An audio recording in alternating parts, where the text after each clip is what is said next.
నువ్వు అప్పుల గురించి మాట్లాడతావు. ఇవన్నీ కూడా ప్రజలు గమనిస్తూ ఉన్నారు.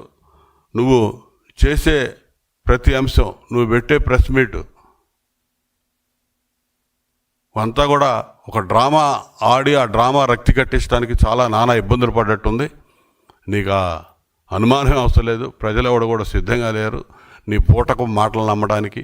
నువ్వు ప్రతిపక్ష నాయకుడిగా పాత్ర ఏ విధంగా పోషిస్తున్నావో ప్రజలు చూస్తూ ఉన్నారు.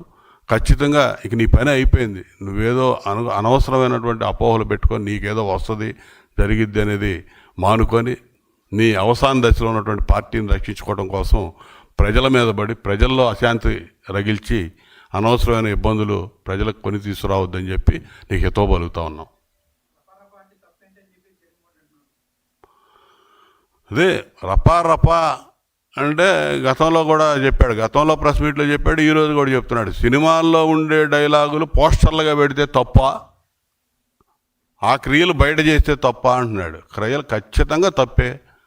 సినిమాలో నరుకుతాను చంపుతానని బయటకు వచ్చేస్తే తప్ప అంటున్నాడు. అంటే మాజీ ముఖ్యమంత్రి సిగ్గుందా ఇతనికి? సినిమాలో చంపుతారు, నరుకుతారు, అత్యాచారాలు చేస్తారు, అవన్నీ బయటకు వచ్చేస్తే తప్పు లేదా? సినిమా అనేది అంతవరకే, ఆ లోపల చూసిన 2.5 గంటల వినోదమే తప్ప బయటకు వచ్చినాక అది యాజిటీజ్గా మర్చిపోవాలి. అంత బాధ్యతారాహిత్యంగా మాట్లాడుతున్నాడు. అసలు సమాజంలో సభ్య సమాజం ఏ విధంగా ఆలోచించిందో కూడా ఆ మాత్రం ఇంగిత జ్ఞానం లేకుండా ప్రవర్తిస్తూ ఉన్నాడు.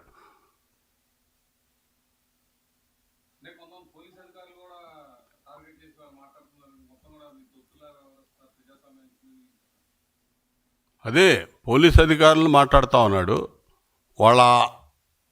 వాళ్ళని భయపెట్టాలని ప్రయత్నం చేస్తూ ఉన్నాడు.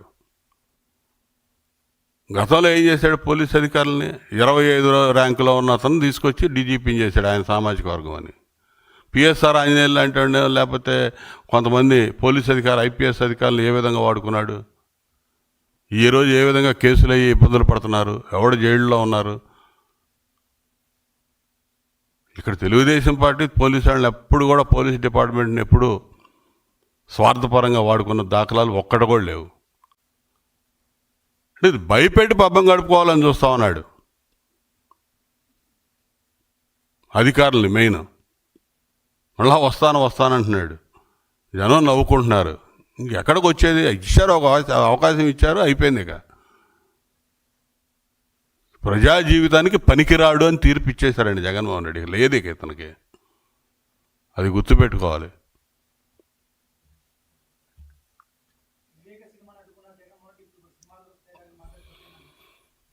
అదే వివేకం సినిమా వాళ్ళ బాబాయికి సంబంధించిన అంశాలు, వాళ్ళ బాబాయిని ఏ విధంగా గొడ్డలు పెట్టి నరికారు, ఏ విధంగా చిత్రీకరించారో దానిలో వాస్తవాలు చూపిస్తున్నారని చెప్పి భయంతో కోర్టుకు పోయి దాన్ని అడ్డుకున్నాడు. వదలండి, ఎందుకు అడ్డుకోవటం? ఎందుకు? ఏంది ప్రజలు చూస్తారుగా, సినిమాయే కాదు, వదిలిపెట్టరాదు. ఇవాళ సినిమాల్లో చూసిన సీన్లు బయట చేస్తే తప్పేందని మాట్లాడుతున్నాడు.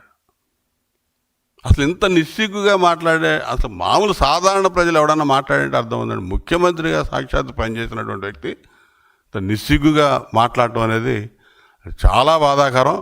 ప్రజలు చీకొడతారు ఇతను అందరూ కూడా. అది చూస్తే మాత్రం సినిమాలో చేసింది బయట చేస్తే తప్పు లేదని ఒక మాట చెప్పాడంటే ఇంతకంటే పనికి మాలినాడు ఎవడు ఉండడు ఈ సమాజంలో. చెప్పాను ప్రజాస్వామ్యం గురించి, ఆయన కూని అయ్యేదానికి అన్ని ఉదాహరణలు చెప్పాను. ప్రజాస్వామ్యం ఎక్కడ కూని అయింది?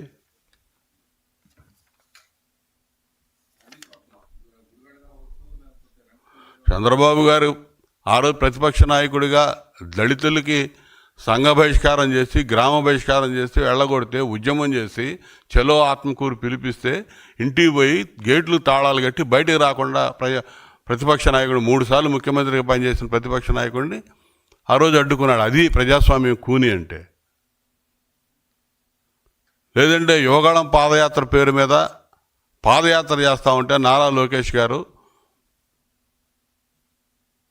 వేదిక లేకుండా చేశారని చెప్పి స్టూల్ మీద నిలబడి మాట్లాడుతూ ఉంటే మైకు స్టూలు కూడా లాగేసి అక్రమంగా కేసులు పెట్టి అణగదొక్కింది. అది అప్రజాస్వామ్యం. నువ్వు ప్రజాస్వామ్యం గురించి గగ్గోలు పెట్టమైంది.